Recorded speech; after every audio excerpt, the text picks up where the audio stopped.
May there always be best friends. May there always be ice cream. May there always be tree planting workers. Que siempre haya una casa con un sol. Welcome to the 2022 Erikson Institute Annual Luncheon. My name is Jim Gill. I am an author and musician and Erikson alum, and those 4 wishes were created by children, inspired by my book, May There Always Be Sunshine.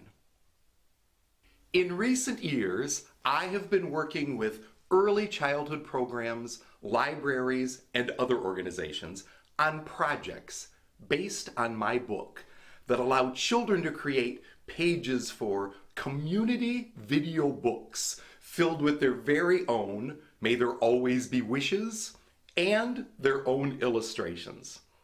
And it has been wonderful. Let me sing for you a few of the pages that have been included in these video books. May there always be families. May there always be pirate ships. May there always be everything bagels. May there always be squirrels. May there always be sewing machines. May there always be robots. May there always be fish sticks. May there always be a world to love. As an Erikson graduate, I enjoy the fact that these projects provide special opportunities for young children to connect what is in their hearts with what they are learning about reading and writing. The entire process of a young child talking with a caring adult about his or her wish, and then watching as that caring adult takes the time to write down the child's words. That is literacy development in its most heartwarming context. Honoring and promoting interactions like those is what Erikson is all about. So I will add one more wish. May there always be Erikson Institute. Please welcome Chair of Erikson Board of Trustees, Ellen Song.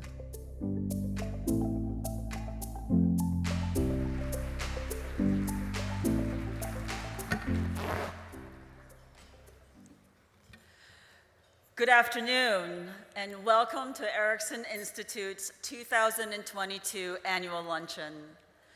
Thank you all for joining us here today. I'm very excited about this year's luncheon. Not only is this our first year person in 3 years, it's also the largest luncheon in Erikson's 56-year history.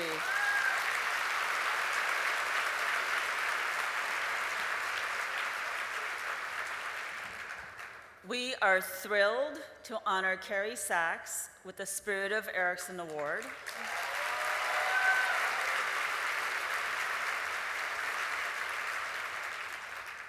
And to hear from our forever First Lady, Michelle Obama.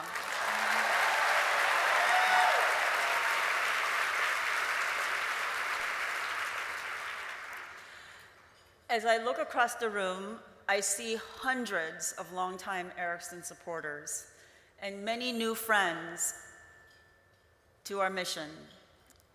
For those of you who are joining us for the first time, let me tell you a little bit about Erikson Institute. We are a graduate school. We offer advanced degrees and certifications in early childhood development, early childhood education, and social work.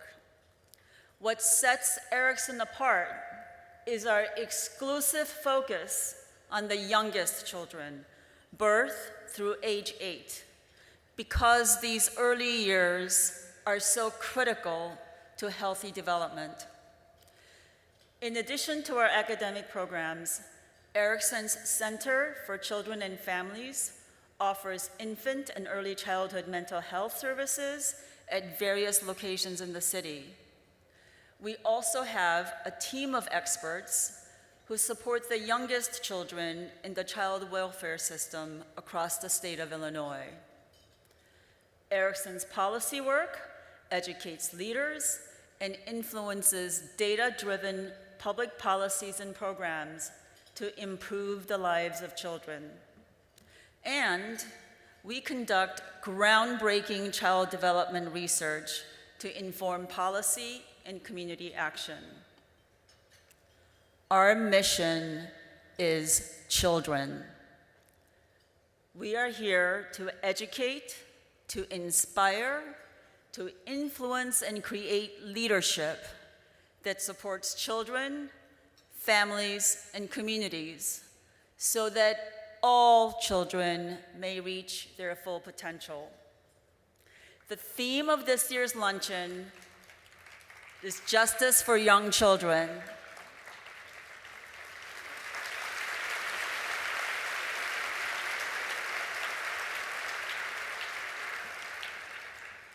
Earlier, we asked members of the Erikson community what this means to them and how justice is centered throughout Erikson's work. I'd like to share with you now what they said.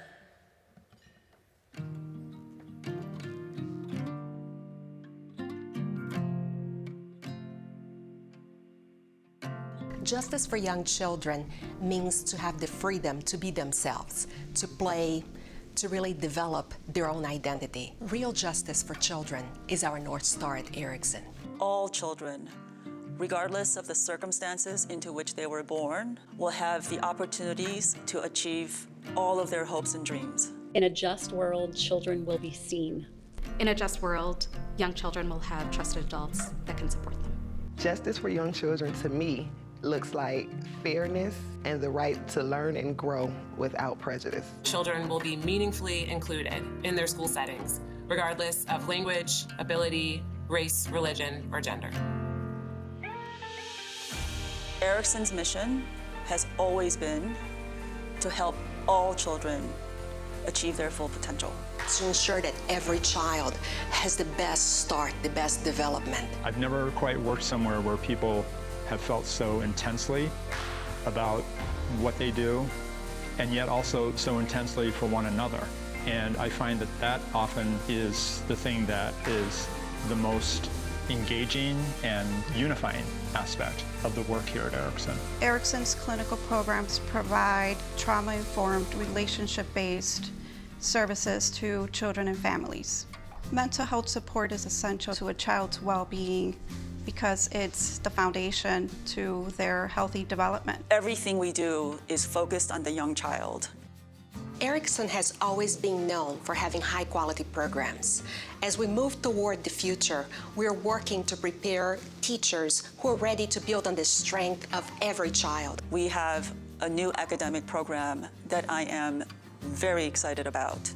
It is a new Teachers Ed program. It will be the first of its kind in the state of Illinois that we're launching next year. The program will certify teachers in early childhood education, English as a second language, bilingual education, and special education.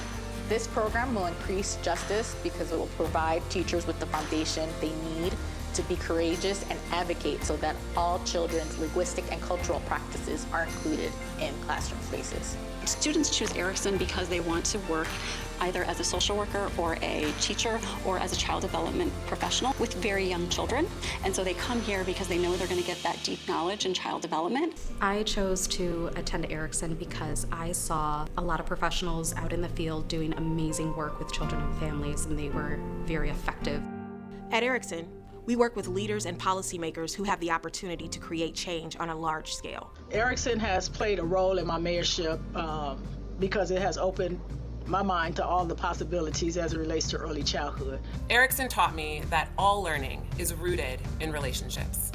In order to truly connect with a child, we have to first consider that child as part of a larger family system, one whose culture, identity, and previous experiences shape the way they move in the world. After being a part of the Erikson Fellowship, I was compelled to create the Truth, Healing, and Equity program to be able to provide organizations, many of who are now early childcare providers, the tools and the roadmap to make their equity plans a reality.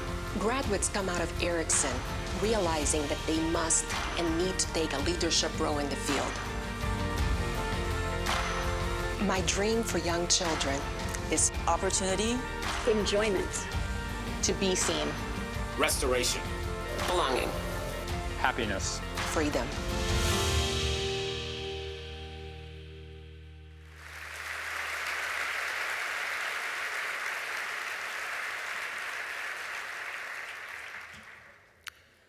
Well, to me, justice means that every single child born in this world, regardless of the circumstances into which they were born, deserves to pursue their hopes and dreams. I have 2 sons, and there have been times when I've had to ask them, what is the difference between you and another child born on the same day as you, who doesn't get to go to school, who doesn't have proper shoes or enough food? The answer is nothing. You simply got lucky. You did not ask or deserve to be born into your circumstances, and neither did any other child. Too often, children are excluded from fully participating in life because of their culture, race, learning differences, or language. When a child is excluded, their contributions are undervalued and their opportunities are stolen. I came to this country, to Chicago, when I was 9 years old. I spoke no English. My parents enrolled me in school, and I walked into a 4th grade classroom where I knew no one and didn't understand a word of what was being said around me. In those first few weeks, my teacher would lean down and get very close to my face. Where is your homework? I thought to myself in Korean, I am neither deaf nor stupid.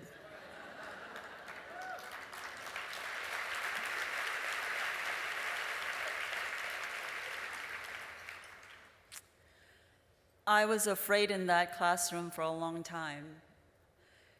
No one helped me. I just had to survive. A teacher with an Erikson degree will know how to embrace a child's differences, how to communicate with them with empathy and care, and how to engage them so that they feel comforted, protected, and included. The Erikson teacher will make sure that every child knows that they belong in that classroom. As you can see,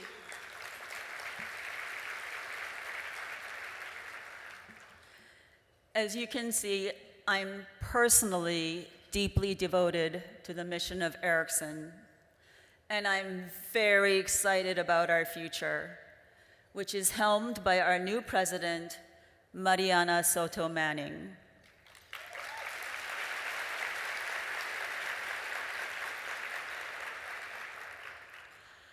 I was a member of the search committee when we were looking for a new president, and we were fortunate enough to attract dozens of resumes. But in the initial round, we were missing one resume that we were hoping to see, Mariana's.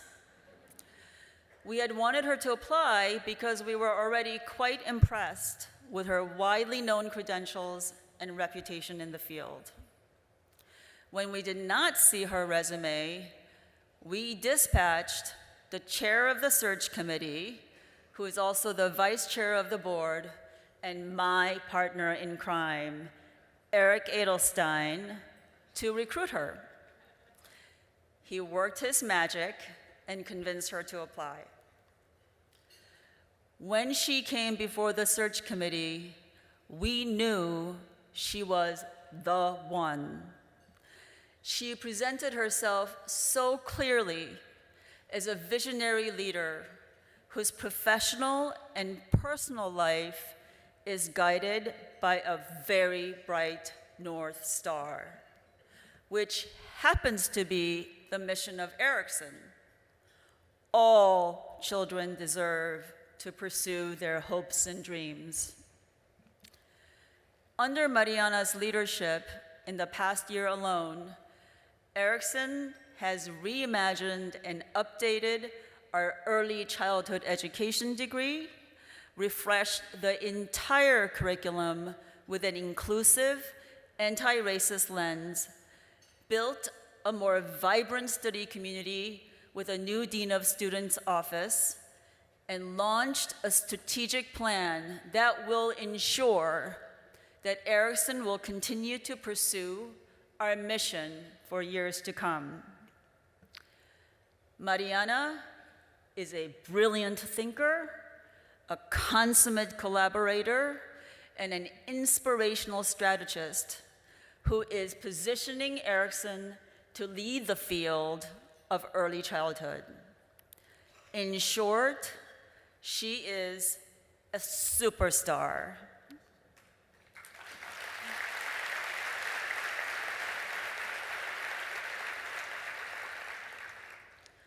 On behalf of the board and the entire Erikson community, I proudly present to you our president, Mariana Soto Manning.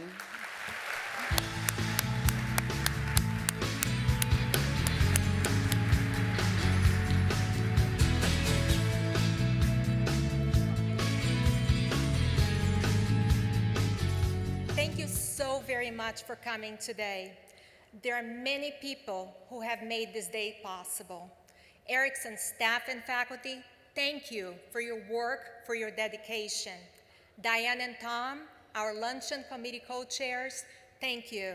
We would not be here without your leadership, vision, and determination.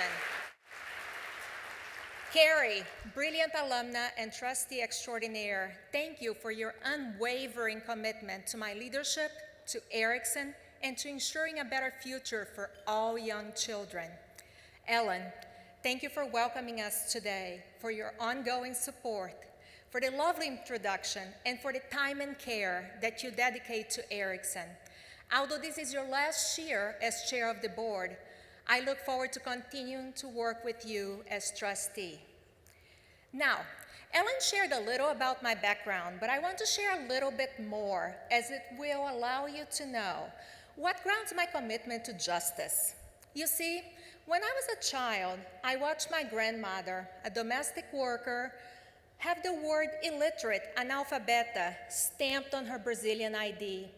She had not had access to schooling, part and parcel of an unjust system. I taught her how to draw her name so she wouldn't have that stamp across her picture and her ink thumbprint as her signature. Since then, I have been determined to upend unjust systems and foster just ones, especially when it comes to educating and caring for our youngest children. Justice for young children is the theme of this year's luncheon. But what do we mean by justice? We do not mean justice as defined by English common law, which safeguards privileges and protects entitlements. Nor do we mean carceral justice, which focuses on blame and punishment. At Erikson, we are guided by restorative justice, which does not linger on who is at fault. Instead, it seeks to right wrongs and moves toward building more just futures. Unfortunately, as we know, injustices in the lives of young children abound. We know, for example, that young children's rapidly developing brains are negatively impacted by recurrent and chronic stressors, such as community violence. These chronic stressors generate cortisol levels that negatively affect their brain development, having lifelong consequences. We know that 10.5 million young children lost a parent during the COVID-19 pandemic, and most of them cannot afford or access mental health services. We know that the high-quality pre-K and early childhood education have significant positive impacts on the lives and futures of children. But low-quality pre-K programs where children are not valued, told they're not enough, that they don't speak correctly, inflict harm and perpetuate trauma. And finally, we know that a Black child who has 2 Black teachers in the early childhood years is significantly more likely to enroll in college, have fewer disciplinary issues in their youth, and do better academically. Yet, in Illinois, while 17% of students are Black, only 6% of their teachers are Black. And while 54% of students in Illinois are Black, Latinx, Asian, Indigenous, and of color, 82% of Illinois' teachers are white. 82%. To address injustices like these, Erikson works to create inclusive environments that result in physical, social, and mental well-being for all young children, their families, and communities. How well we do this is critical to our success and to our very future. A future where all children feel they belong, they are valued for who they are. A future where we commit to listen and learn from their voices, understanding them as individuals, honoring their families and community practices. Justice for young children is about embracing our shared humanity and interconnectedness, our shared responsibility for making equity, inclusion, and belonging a reality in our society. Erikson's current strategic plan is our roadmap through the unjust present toward the just future of our dreams. The plan is focused on justice, quality, and impact. It emphasizes strengthening the early childhood workforce and increasing our contributions to mental health, systems change, and research. It positions Erikson for sustainable long-term growth so that we can continue to achieve our goals today, broaden our impact, and fulfill our mission in the bright future that we envision. We seek justice in many ways, including diversifying the early childhood workforce so that young children can see themselves, their families, and communities represented and included in a classroom or a clinic, in educational materials, and in research. I mentioned the impact that Black teachers have on Black students. Now, think of the impact that a Black president and a Black first lady, Barack and Michelle Obama, had on Black children and all children of color, who were invited to imagine and to embrace their potential to be lawyers, leaders, and even future president of these United States. With the support of many of you, Erikson is also investing in new scholarships for students who will be teaching in historically divested communities to ensure that these communities have high-quality teachers now and in the future. At Erikson, we work to ensure that our graduates, teachers, practitioners, clinicians, researchers reach their full potential so that they can help young children, the young children that they serve, reach theirs. In our video, you heard Ellen describe our new teacher education program, the first triple endorsement program in Illinois. This program will increase justice for young children by preparing their teachers to support their development, to build on their brilliance, and to foster learning environments that sustain children's words and their worlds, their families, their communities. We are committed to preparing early childhood teachers who will ensure that schools are ready to build on the strengths of every child, instead of expecting children to be school ready. Instead of focusing on remediating or fixing children, Erikson prepares teachers to educate young children across abilities and language practices, to cultivate belonging, and to ensure children's eyes continue to shine, illuminating their bright futures.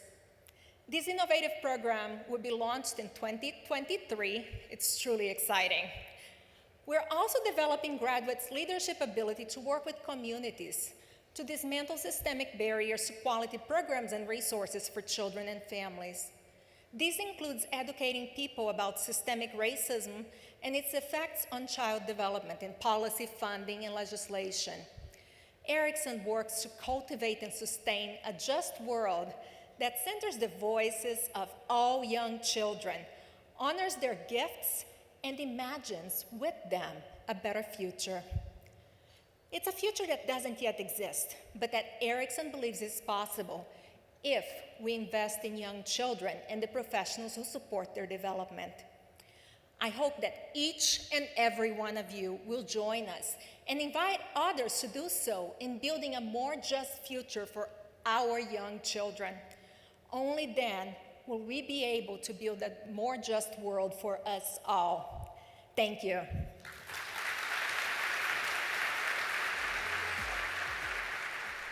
Hello, this is Governor J.B. Pritzker, and I'm sorry I couldn't join you in person today for Erikson Institute's annual luncheon. Erikson is a crown jewel for our state, a national beacon of high-quality early childhood graduate work and research. I have been a partner, follower, and admirer of Erikson's work for decades. Today, I'm thrilled to congratulate Erikson alumna and trustee and my good friend, Cari Sacks. I've known Cari for longer than either of us would admit, and I can attest to her fierce leadership on issues important to our city and our state.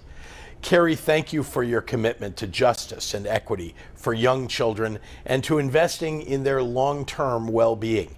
You are a treasure. Congratulations on this honor. To the entire Erikson community, thank you for the work that you do each and every day to lift up the children of this nation, especially those who too often have been left out and left behind. Here's to celebrating many more years of Erikson making a difference. Please welcome 2022 Luncheon Chairs Diane and Tom Maher.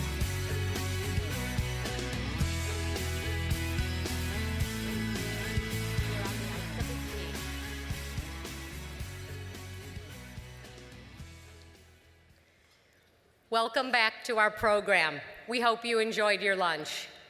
Good afternoon. I am Diane Maher. I am an Erikson trustee, and I am so excited to welcome all of you to the 2022 Erikson Institute Luncheon.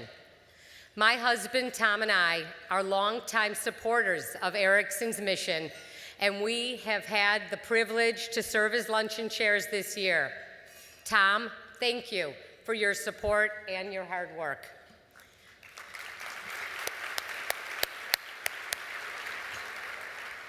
Planning a luncheon of this magnitude, over 1,200 friends, old and new, is challenging work, but it has been a labor of love. We chose to chair this particular luncheon because we are honoring a truly special friend, Cari Sacks, for her commitment to Erikson.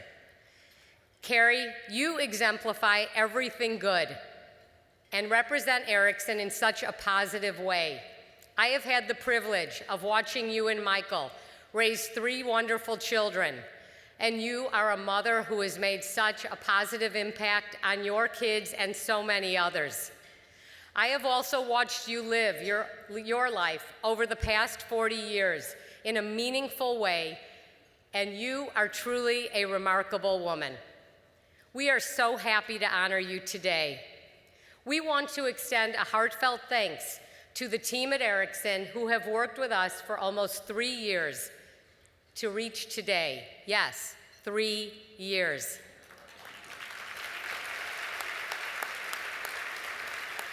Thank you.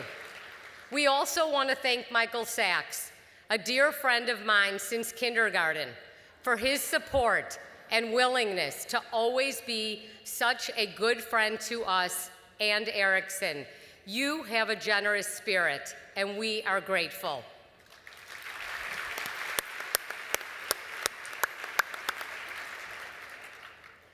We welcome Mayor Lori Lightfoot and her wife Amy to the Erikson family, and we want to thank former First Lady and Chicago's very own Michelle Obama for joining us today. Woo!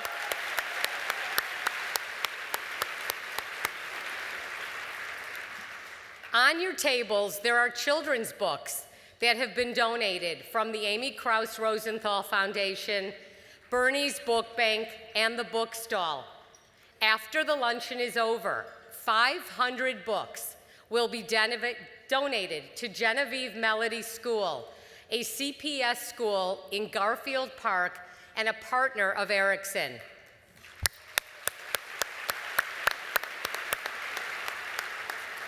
We are so appreciative for this meaningful donation. And by the way, please do not take the books home. They are heading to Garfield Park. Tom and I, we wanted to give back to an institution that we felt has had such a lifelong, meaningful impact on our own family.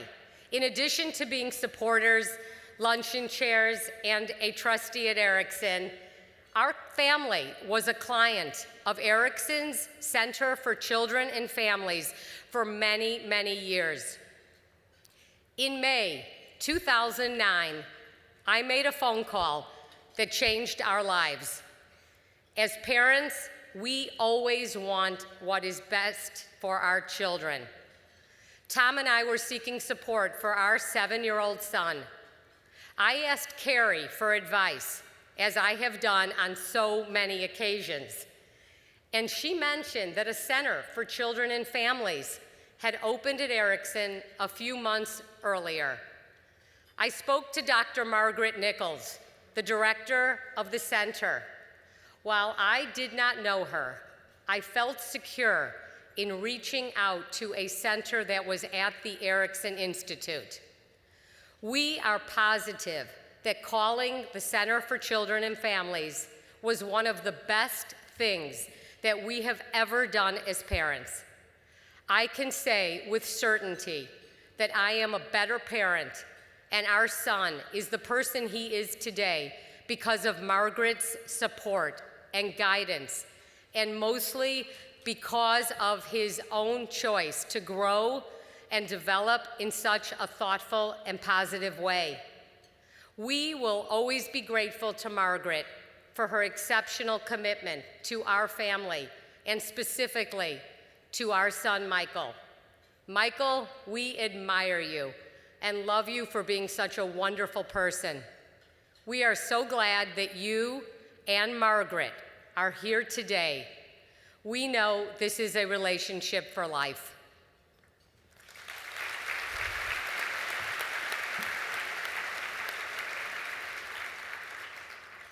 This is the beautiful way in which Erikson works. We know that early childhood learning, compassion, and growth happens through relationships. Erikson's teachers and practitioners provide children and their families with a supportive foundation in early childhood, which not only supports them through early childhood, but affects every stage of their life: grammar school, high school, college, and adulthood. Most importantly, early childhood affects the relationship people have with themselves and the ability to have the self-beliefs and skills they need to thrive. Here to tell us about how Erikson is preparing her to change lives is Andrea Sosina, Master of Social Work student, Erikson class of 2023.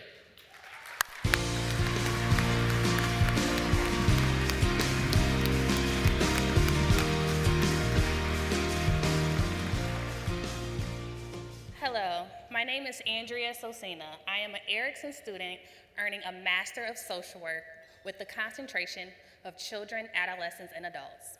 I have worked in early intervention for almost 6 years, and I have enjoyed ensuring that children facing developmental challenges and their families receive justice and equal opportunities.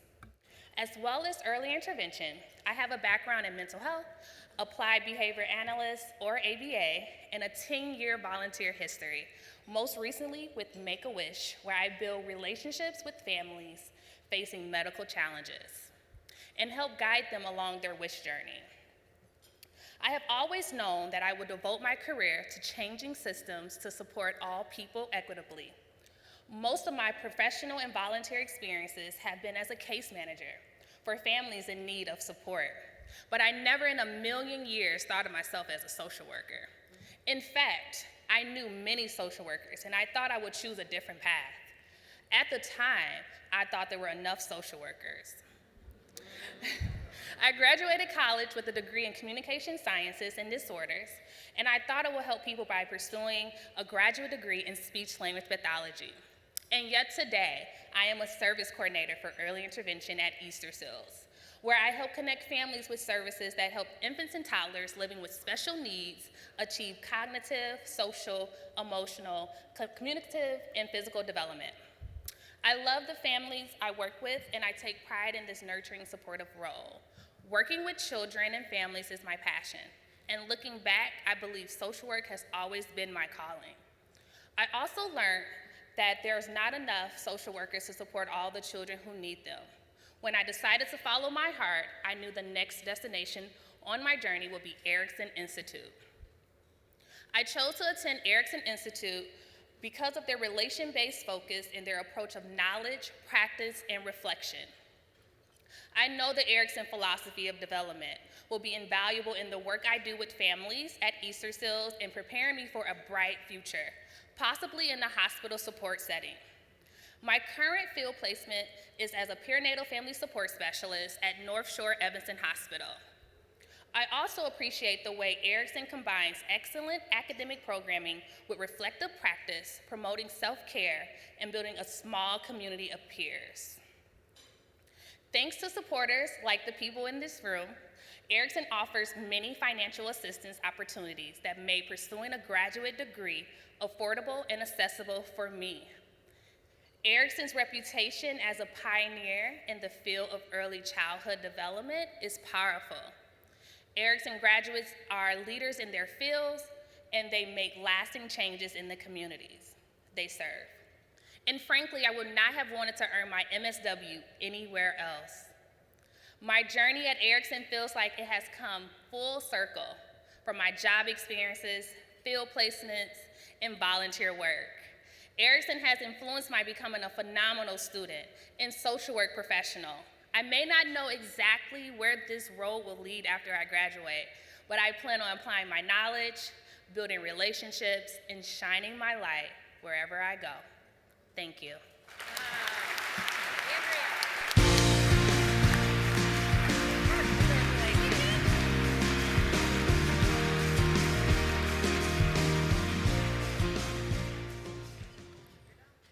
Thank you so much, Andrea. I know you will continue to make a difference in the lives of children, and I am so happy you decided to become a social worker.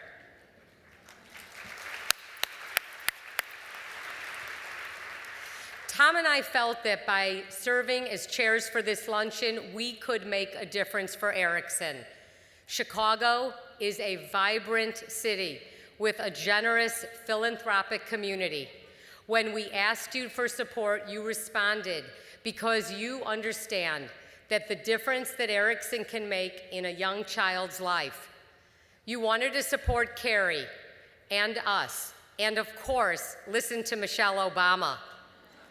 Yet, we can do more by prioritizing the well-being of children, whether it be by directly helping a child or by investing in the adults around them. We need to do both.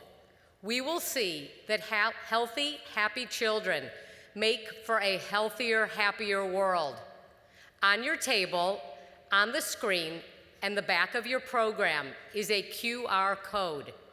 Please take a picture of it with your phone, and you will be directed to a page where you can join the Erikson family by contributing to the future of children and learning more about ways you can support Erikson's mission. This community can do it.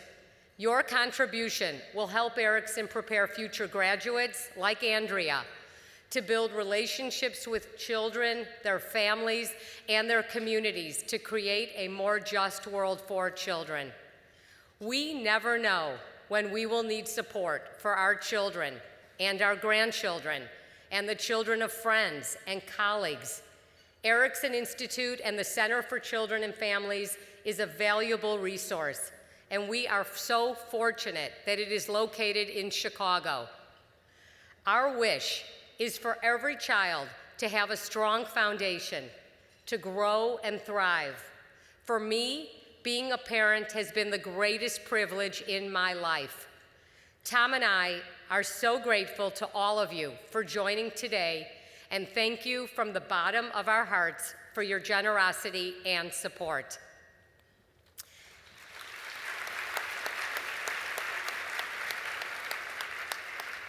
And now, it is my pleasure and honor to introduce Barbara Bowman, co-founder of Erikson Institute and professor of child development, to present the Spirit of Erikson Award to Cari Sacks.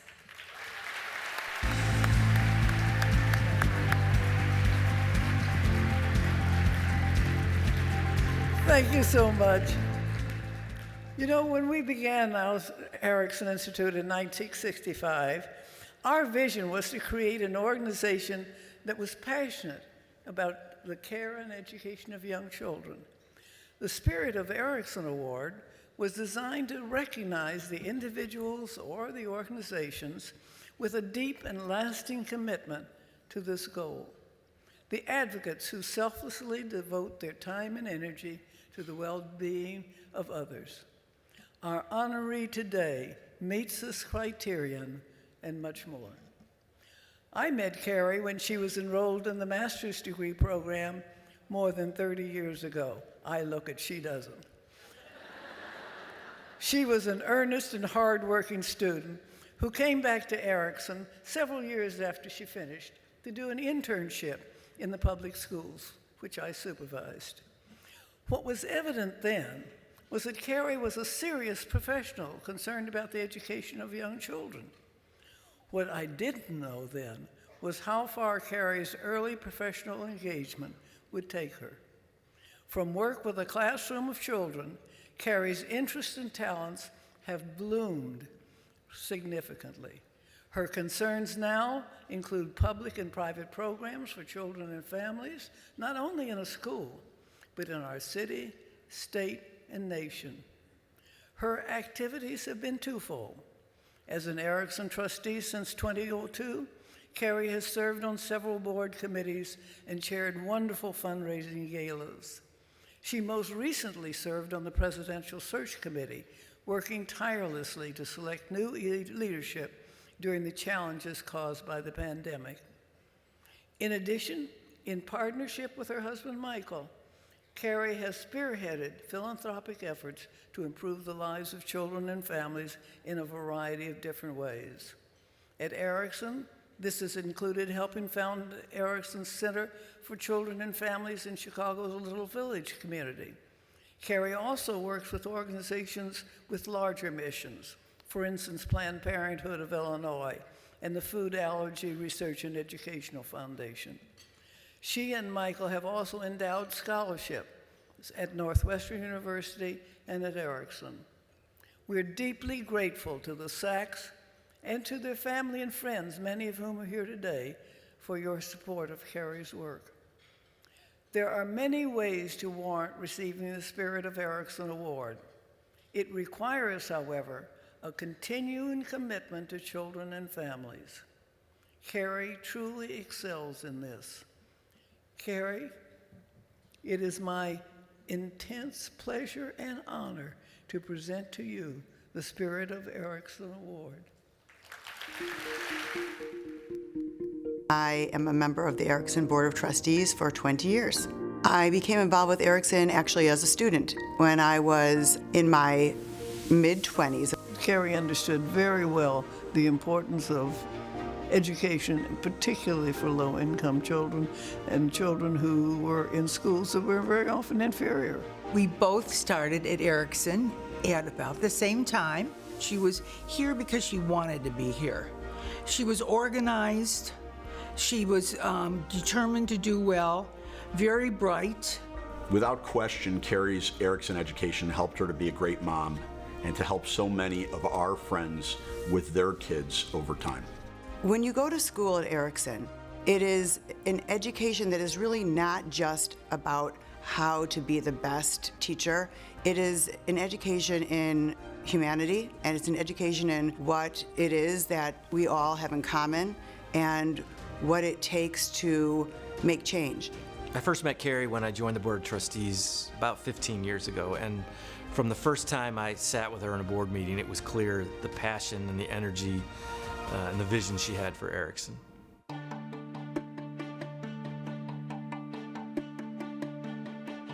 Pretty much everything Cari does at Erikson is thoughtful. That's just how she is with everything. Cari doesn't just lend her name to things.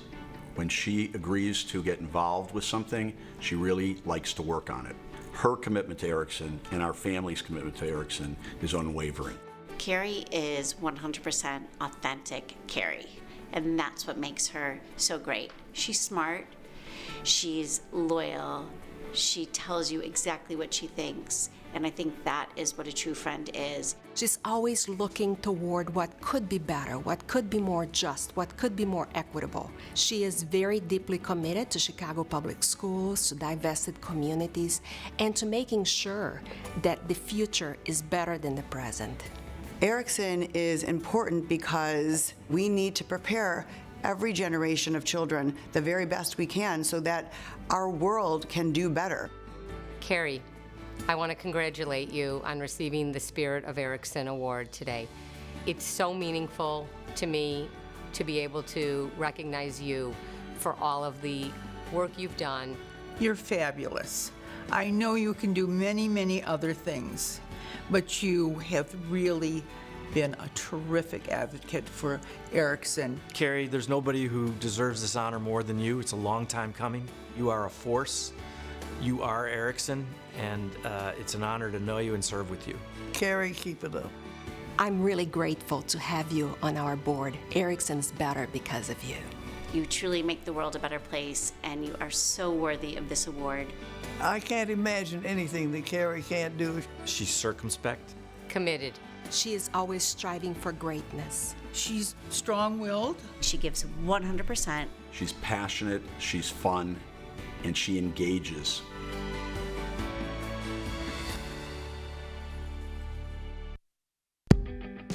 Please give a warm welcome to the 2023 Spirit of Erikson Award winner, Cari Sacks.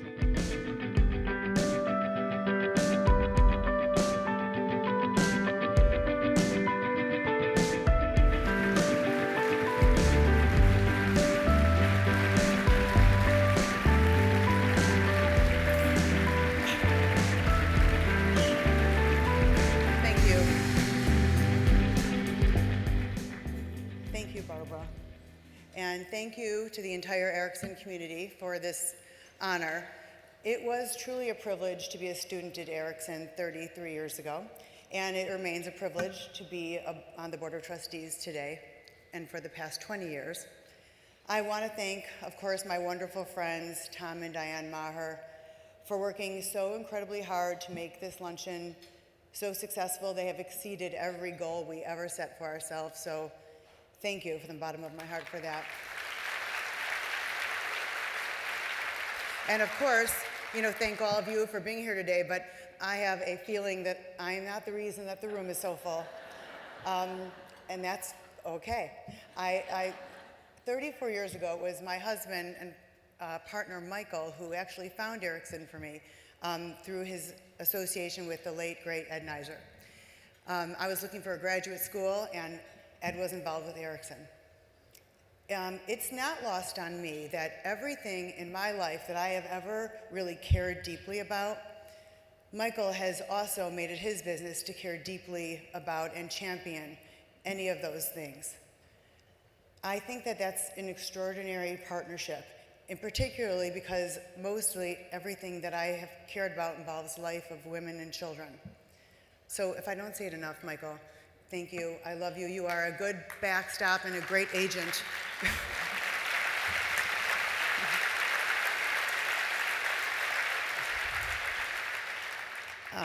My children, Matt, Rachel, and Ben, they were the lucky recipients of my Erikson education. I tried hard not to experiment on them too much and to stick to the very tried and true theories on child development. And I think that they have turned out okay. It's a long game, but them, my 3 kids, along with my new daughter-in-law, Jamie, are the absolute loves of my life.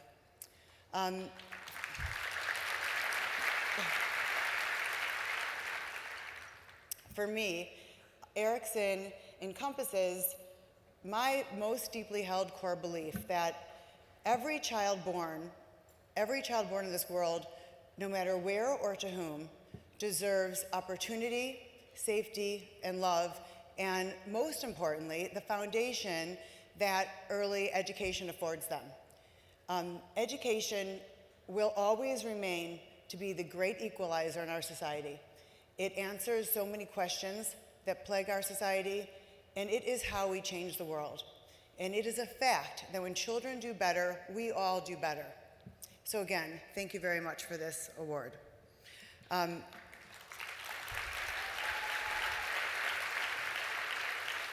right, well now, I'm very thrilled and honored to introduce the part of the program that you've all been waiting for. A very special conversation between 2 accomplished Chicagoans, 2 women who are champions for children's education and children's health, our First Lady, Michelle Obama, and Life Trustee, Michelle Collins. I don't know really what I can say about Michelle Obama that you don't already know, but just for the record, Michelle graduated salutatorian from Whitney Young High School, our first magnet school in Chicago. From there, she attended Princeton, where she graduated cum laude, and then on to Harvard Law, where she received her law degree. Over the course of her life, she has built a respected career in roles at corporate law firm Sidley & Austin, Chicago's Department of Planning, the National Service Organization, Public Allies, and the University of Chicago. As First Lady, Michelle launched many initiatives, including her signature program called Let's Move, and it was to raise awareness in children's health and nutrition. And then Reach Higher, which was to encourage children to go on for education beyond high school. The illustrious Michelle Collins has been a leader in the Erikson community for more than 25 years. In 1996, she joined our board of trustees, where she used many of her skills and leadership roles, including in our capital campaign and various fundraising events for Erikson.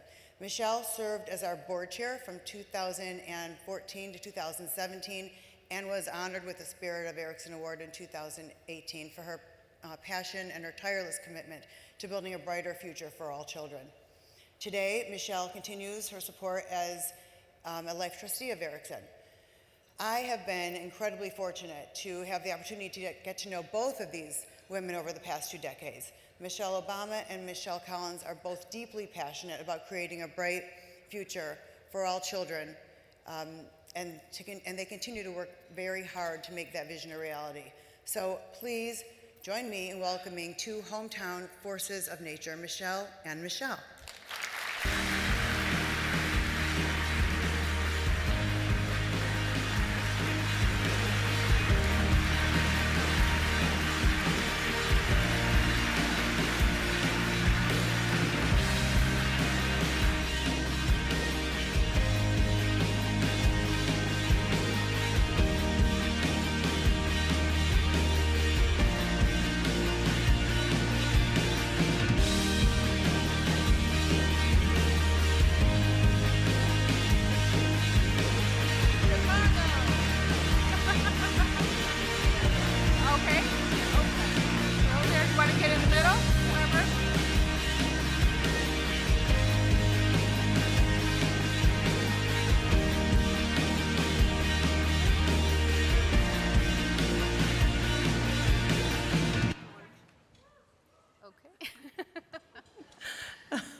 Goodness. Well, thank you Well, hi, so Michelle. much. Hello, Michelle. Hi, Chicago. Oh,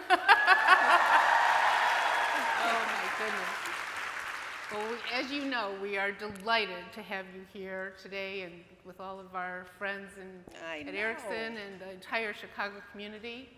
and we'll get started with this little conversation. So All right, thank I am you so happy to much. be here, really. Always happy to be back home. Well, I thought maybe we could start with the Obama Presidential Center. Oh, that little thing? It is growing up out of the concrete on the south side of Chicago. It's beautiful, and we just love to hear a little bit about it and what your vision for it is in the future. Well, I can't imagine that the people in this room don't know about the Obama Presidential Center, because probably everybody here has had a hand in making the center a reality.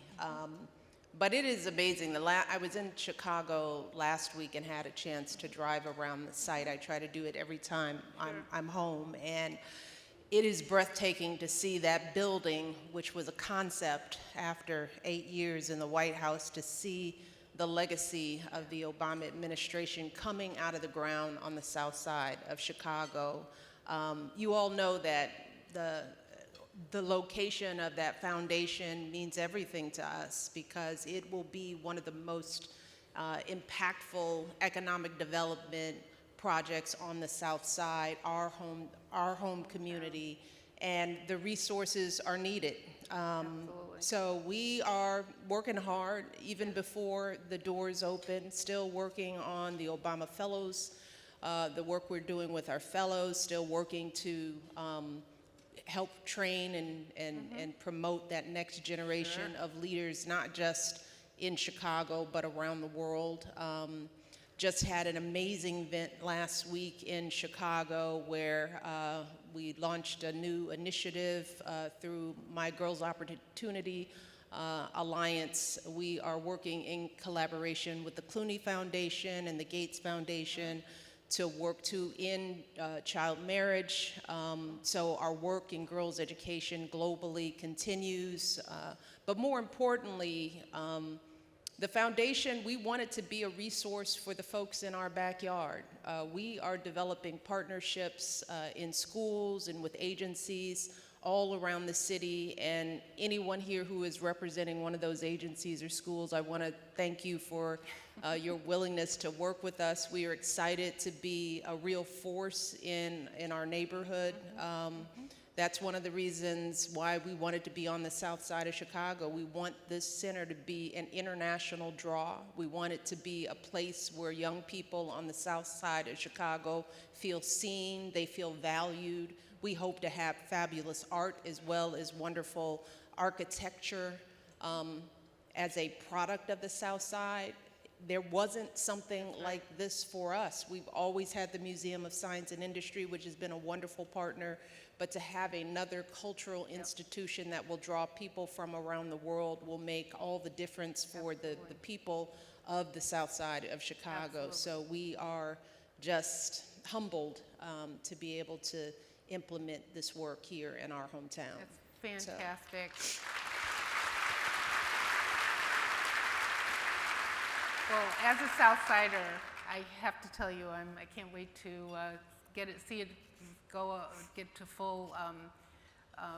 fully built out, and it'll be a great time for us. So switching gears just a little bit, I wanted just to shift to you and to education, and maybe we could start off a little bit about your educational experiences, starting with early childhood.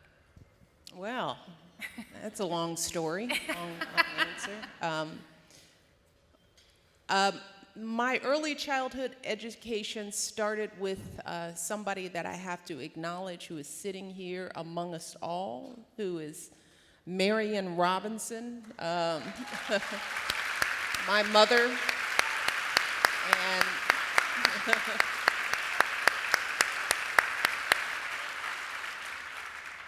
and that's where all early childhood education starts. If you were lucky enough to have a parent who is not only full of common sense and energy, but has a real dedication and understanding and a belief and value in all kids, you already start off ahead.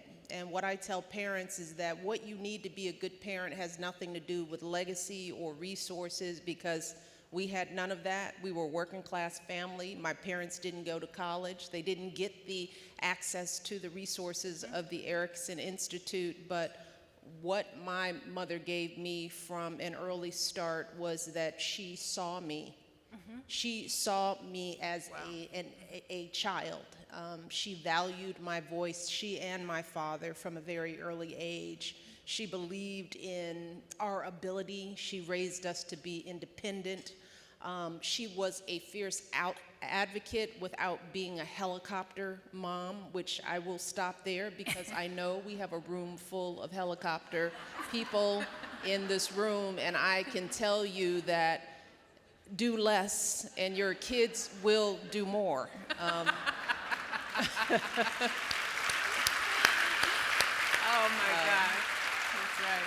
But Marion Robinson believed in the possibility of all kids. She started reading to us early. My brother and I, we both learned to read, talked very early, 3, 4 years old.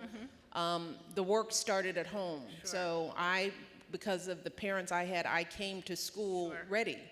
You know, knew my colors, tell the story in Becoming of how frustrated I was that I missed reading the word white on the first time you were supposed to do color identification because I was already super competitive with myself, even in kindergarten.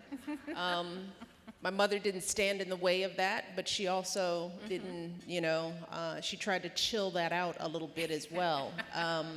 But when you start out with a good foundation from home, then you are already tracked when you get into the public school system. And I will also say that my mother and father were believers in public education. They were believers in staying in a community that knew you, where you'd have teachers who would see you so that you wouldn't be blocked by the subconscious, might I say, racism that may come along when you are an only in a school, and sometimes we do that.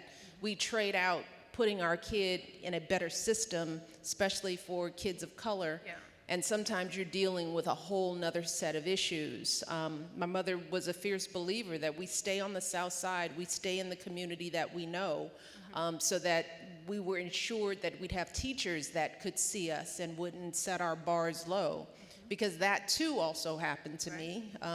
Being a young black kid, you learn early on that people will set your bars low. I saw that in 2nd grade because I went to public school, and the 2nd grade class that I was in was completely chaotic. And I remember this clearly. I wrote about this because the teacher couldn't maintain control over the classroom. There was no homework going out. In 2nd grade, I understood this. And I knew that this wasn't how education was supposed to be. But unlike a lot of kids, I had a mother who was at home and I could go to and say, Mom, something's not right. You know, they are allowing us to go for months without good focus and work. So, you know, that just goes to show you how much kids know and feel when they're being underinvested in. They know it as early as kindergarten and 1st grade. They know when they're being segregated and separate out and tracked and they're missing things, and I knew it. But I had a mother who was involved in the PTA. That was another advantage. So she went up to that school, and she, you know, wound up pulling us out. It was only 3 of us who were saved from that 2nd grade class. Oh my God. We were able to test out of 2nd grade. And after a month being in a chaotic class, I was skipped to 3rd grade. Oh, I see. But that wasn't because the school recognized my talent. It was because my mother advocated for me. I would have been stuck in that 2nd grade class. And the sad part is that the rest of the kids were stuck in that 2nd grade class. So I saw how early kids are left behind. But I wasn't. I went on to be in a multi-age class, you know, where I got supplemental work in grammar school. We were able to go to Kennedy King and get biology courses, to go to Chicago State to be in university to get writing programs, because we had innovative teachers that existed in the public school system, but it began because the resources were so limited. They could only do it for a handful of kids, a classroom or two. But there was a whole school full of kids with the same ability that were being left behind. And I will stop here because that one experience just birth to 8th grade, I think made the absolute difference in my life because it set a foundation that allowed me to then go to a magnet high school that made me competitive for Princeton and then on to Harvard. And my whole trajectory changed, and it started with my mother. It started with her, that foundation that she laid. Absolutely. Well, I was going to ask you if you had any gaps or shortfalls in your education, but it sounds like you didn't because you didn't let it happen. I didn't think I did until I got to Princeton, where I realized, wow, I got to catch up. Because even with everything I had, for all of us who are putting our kids in private schools, me included, we know the difference. We know that kids who were coming out of under-resourced systems and able to compete and get in college are still far behind. Because guess what? While we're crying about the cost of public education and our taxes for public schools, many of us are paying $30,000, $40,000 a year for our kids to be ahead of everybody else. And guess what? They are. Because I came to Princeton not knowing what a syllabus was. I went to Princeton never writing a major paper before. I went to Princeton never having been away from home for a long period of time and getting adjusted to living on a dorm and being in a small precept class where you were expected to, speak out and talk frequently. I went to school with students who were retaking math classes that they had in sophomore year of high school that I'd never known. So yeah, there were gaps because there is a gap in education in this country. We tolerate a whole nother level of education for the vast majority of kids, regardless of the color of their skin. And many of us who have resources and the ability to pay more hoard our resources for our kids and their schools. And yes, there are gaps. I shouldn't have to be as brilliant as I had to be to compete with the kids who had way more resources than I did to sit in the same seats in college. So I absolutely had gaps that I had to make up. And so, but it starts with our willingness, all of us, to be taxed and to put that money into a public education system that all kids will benefit from so that our kids aren't the only ones who are advantaged. Yeah, exactly.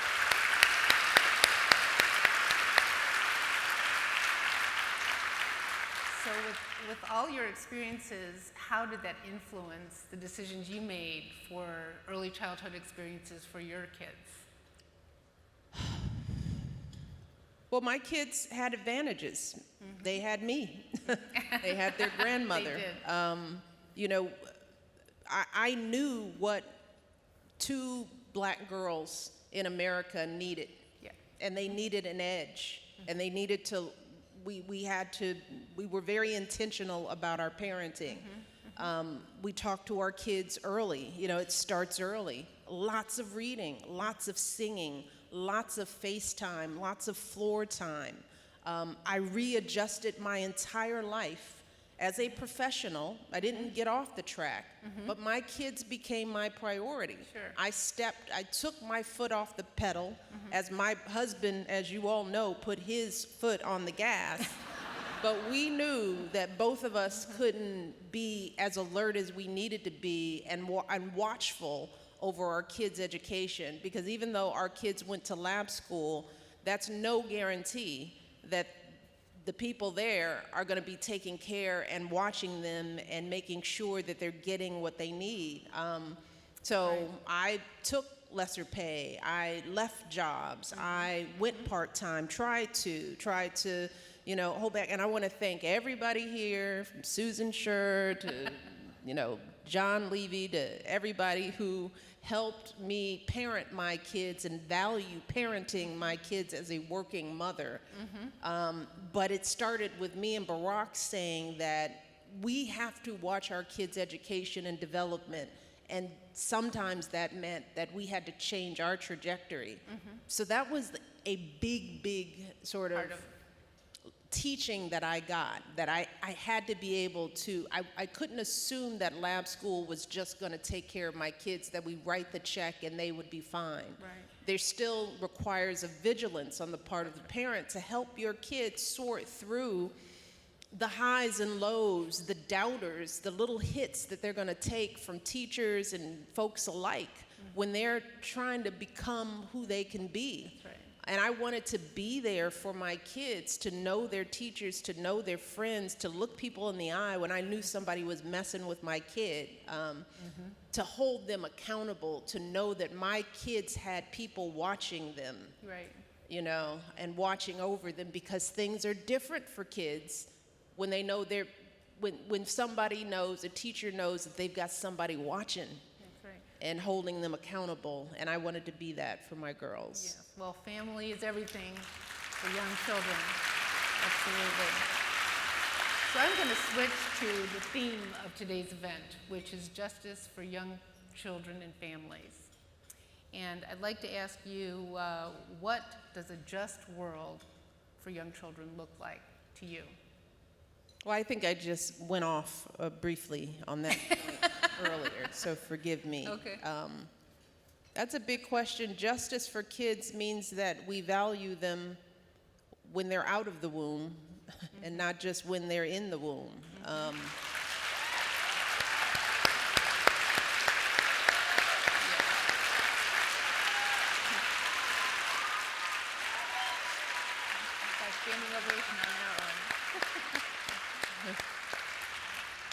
But let's be honest, we don't value kids. We don't.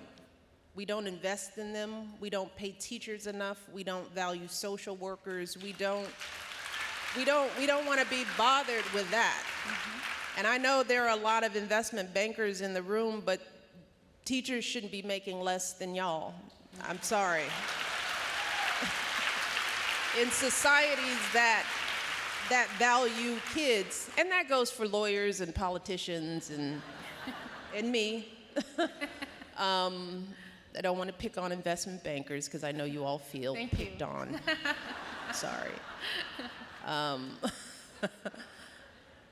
But in societies where kids are valued, the people who surround them are valued too. You know, we can't say we care about the development of children and then teachers are struggling to, you know, educate their own kids and put a roof over their heads. We can't have social work shortages because the best and brightest go to business school and law school just to make money to pay off their loans. We have to put our money where our mouths are. Justice for children means every child gets access to the resources, the philosophy, the training that is available through the Erikson Institute, that just becomes the norm. That's part of having families, that they have the support and the knowledge and the know-how. It means that they all have access to an excellent public education so that they can develop to their fullest potential. We cannot afford to have kids who are underdeveloped and unseen. It is a danger to us all. All of the kids in these communities that are carjacking and they are busting through windows and they are making people scared, these are all kids that have been devalued and they have they have no future, they have nothing to count on, and then we wring our hands and wonder what's going on in this city. You know, kids don't have parks to play in, they don't have to have after school programs, they don't have instruments. Imagine you're a kid that has an innate talent, because talent isn't black or white or rich or poor. Kids are born with the gift of music and song and art and dance and movement, and you're born with that. But you live in a neighborhood where nobody gives you a chance to even develop that. And wouldn't that make you angry? You know, wouldn't that make you want to lash out? Wouldn't that want to make you find other ways to be seen? Absolutely. But then we get upset, and now we're scared of those kids, right? Because we didn't see them. Justice for kids means they have to be educated. Every kid should have the opportunity to play an instrument, to try an instrument, to play a sport, to be on a team. That's justice. And we haven't even begun to talk about health care, and access to making sure these kids have good nutrition and they're taught how to eat, so that they are really developing to their fullest potential. And it shouldn't be just some side, cheap, public school lunch that is being delivered by a company that's making $1 billion to give them ketchup and frozen foods. It should be a real meal, something that we would feed our own kids, some vegetables, some fresh food. We should put kitchens back in our schools so that our kids are eating real food and not drinking soda pop and getting their lunch from the corner store. That's justice for kids. I think this Erikson family can get behind all of that, and I think we should acknowledge that. That's wonderful. So looking to the future just a little bit, you've got a book coming out in a couple of weeks.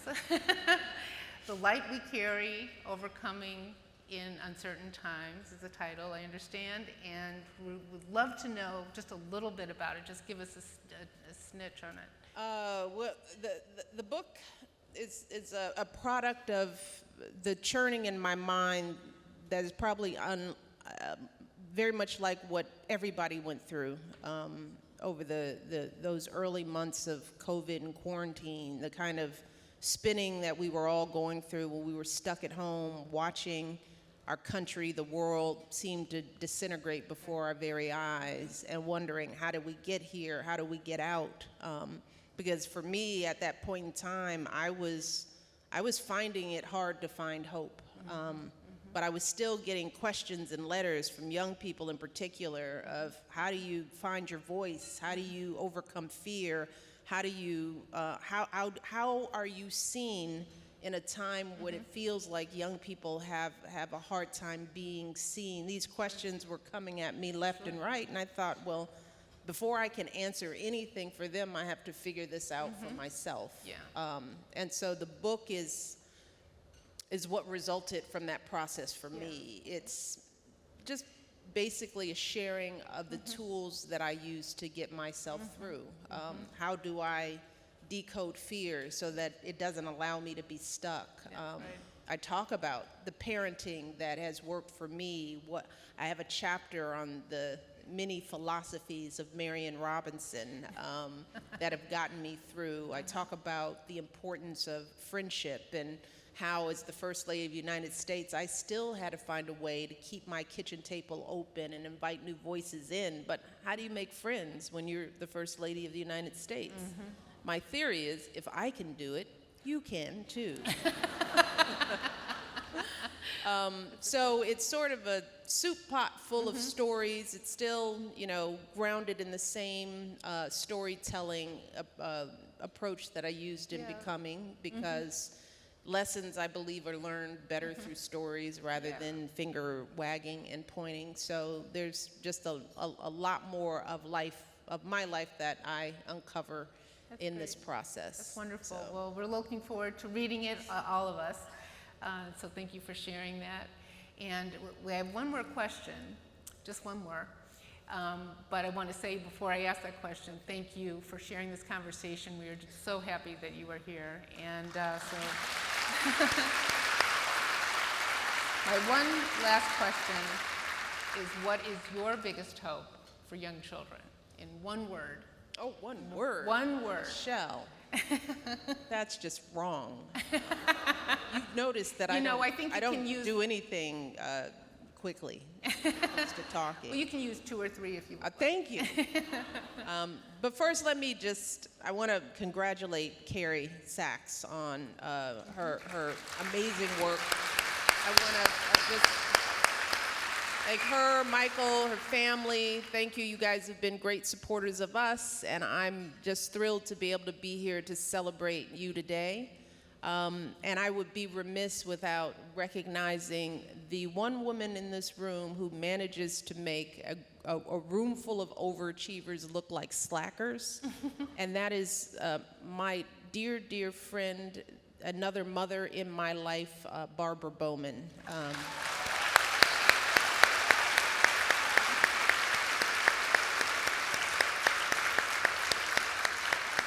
Can you believe she is still teaching?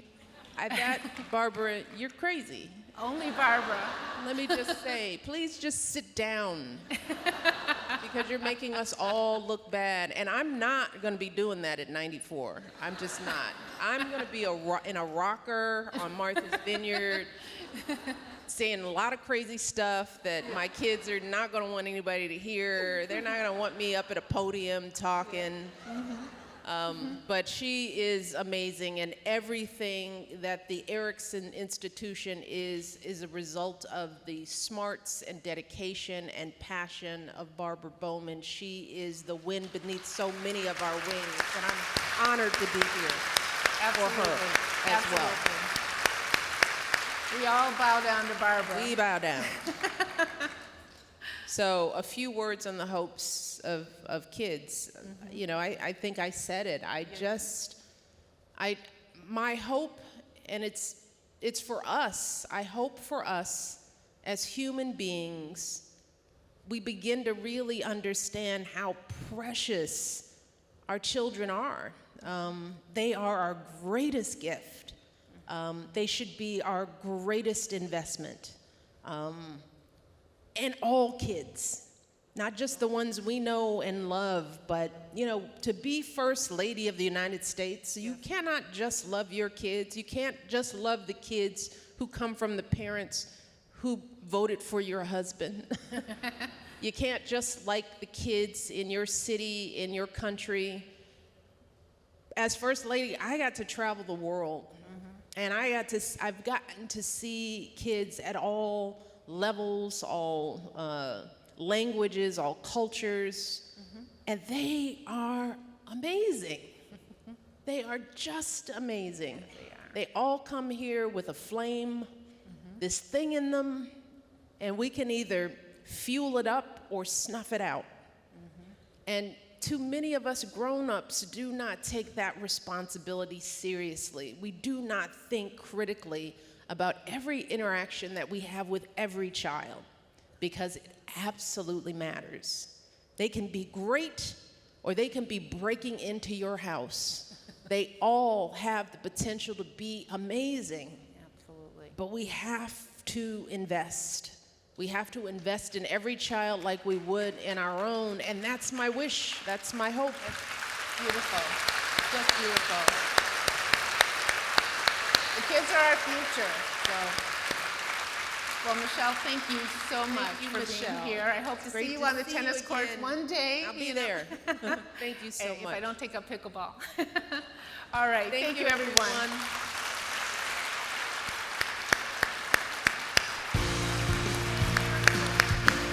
Great, wonderful. Thank you, good to see you. Okay, thank you, okay? Thank you so much for coming today. We look forward to seeing you next year at Erikson's Luncheon. And Mom, thanks so much for having me.